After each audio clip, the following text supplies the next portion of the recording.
I want to share with you a little bit behind the scenes of my process of writing this book I'm writing now. It's called Aligned to Millions.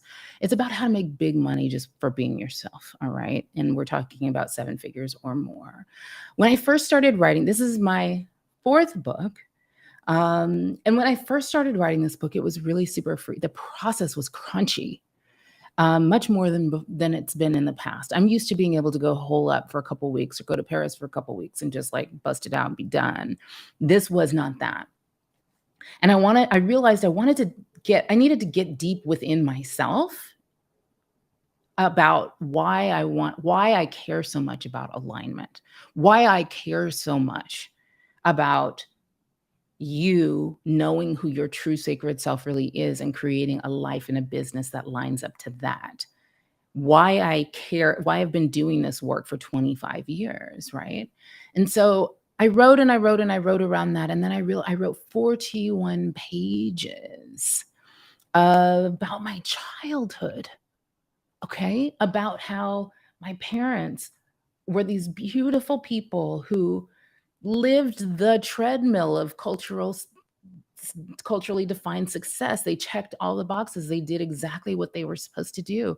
And they hated their lives and they hated each other.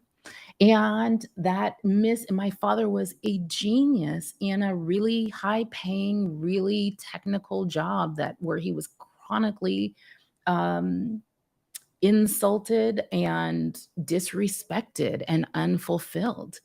And in particular, his chronically misaligned life became a childhood of total traumatic physical and other abuse for my brother and I.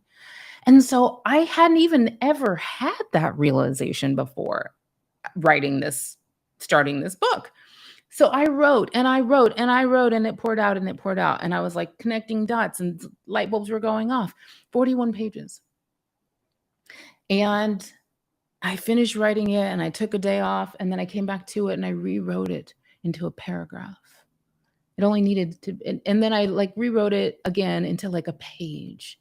All right.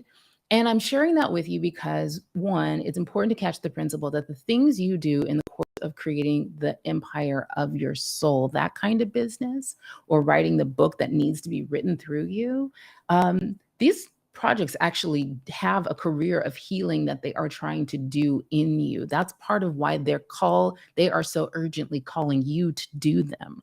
All right.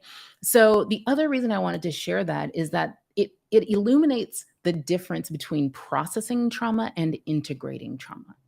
All right. So processing trauma is like you haven't been aware of what the trauma was. Now you become conscious of it and you start talking about it a lot, speaking it a lot, naming it a lot, giving voice to it. That's an important step of the process. Often rehashing it, talking to other traumatized people about it.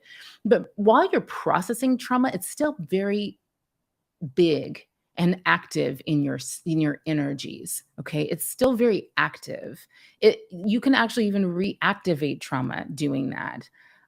Integrating trauma is a different thing.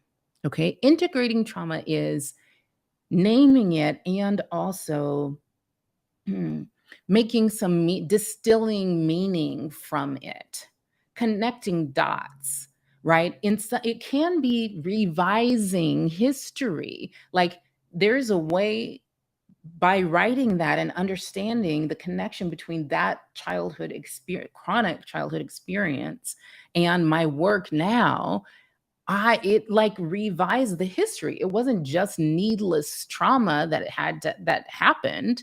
It was like trauma that gave birth to this beautiful business and empire and all these impacts on actually hundreds of millions of people that I've been able to have in my career. That revises history.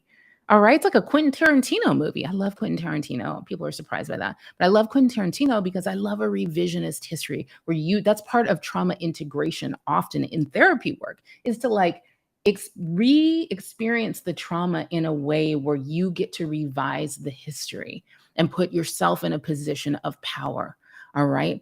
And doing that work of integration in all the ways that we do it, including psychedelic integration, it is also in your nervous system, it is also in your physical body. Integrating trauma deactivates it. Okay. It doesn't mean you don't remember it anymore. It's not like the Men in Black Flash thing where you just don't have memory anymore. It may still live in you. It may still have been a formative experience for you, but you are not any longer living in reaction to it. You can see the electric fence effect that it is placing on your life and do something about it in real time.